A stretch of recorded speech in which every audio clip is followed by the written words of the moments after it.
పెద్దపల్లి జిల్లా బసంతనగర్లోని ప్రెస్ భవన్లో జేఏసీ రాష్ట్ర working president Bonkuri Surender media సమావేశం నిర్వహించారు.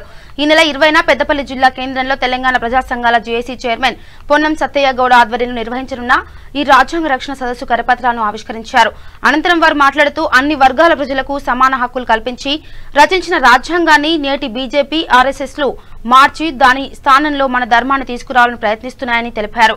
బీజేపీ ప్రయత్నాలను తిప్పికొట్టే విధంగా జేఏసీ రాష్ట్ర చైర్మన్ గజ్జెల కాంతం రాష్ట్ర వ్యాప్తంగా నిర్వహిస్తున్న రాజ్యాంగ రక్షణ యాత్రను విజయవంతం చేయాలని పిలుపునిచ్చారు. ఆ రోజు డాక్టర్ బాబాసాహెబ్ అంబేద్కర్ గారు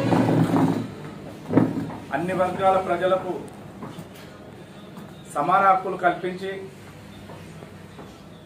రాజ్యాంగంలో పొందుపరిచినటువంటి హక్కులను మరి నేడున్నటువంటి బీజేపీ ప్రభుత్వము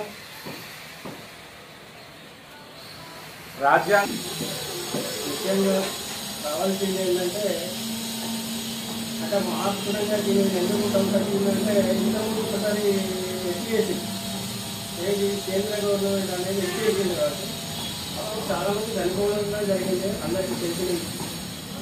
కాబట్టి ఇప్పుడు చూడండి అదే ఏది ఆర్ఎస్ఎస్ అనేది పక్కన పెట్టుకొని మతాన్ని పక్కన పెట్టుకొని వస్తుండే కాబట్టి ఏదో ఒక రోజు దీన్ని తీద్దామనే ప్లాన్ మీద ఉన్నాడు కాబట్టి దాన్ని ముందేనే పసిగట్టి మా గజ్జెల కాంతం అన్న గారు ముందనే పసిగట్టి దాని గురించి మనం అందరం ఐక్యత కావాలనే దాని మీద మేమందరం కలిసి పోరాటం చేస్తున్నాం.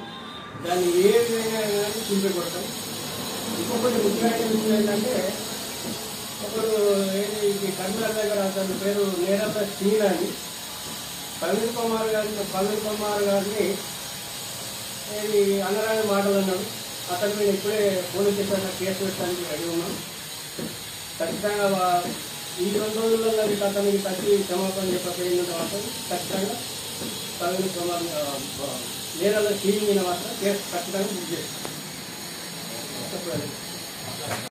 నా పేరు బొంకూరి సురేందర్ సన్ని, తెలంగాణ ప్రజా సంఘాల జేఏసీ రాష్ట్ర వర్కింగ్ ప్రెసిడెంట్గా పనిచేయడం జరుగుతుంది.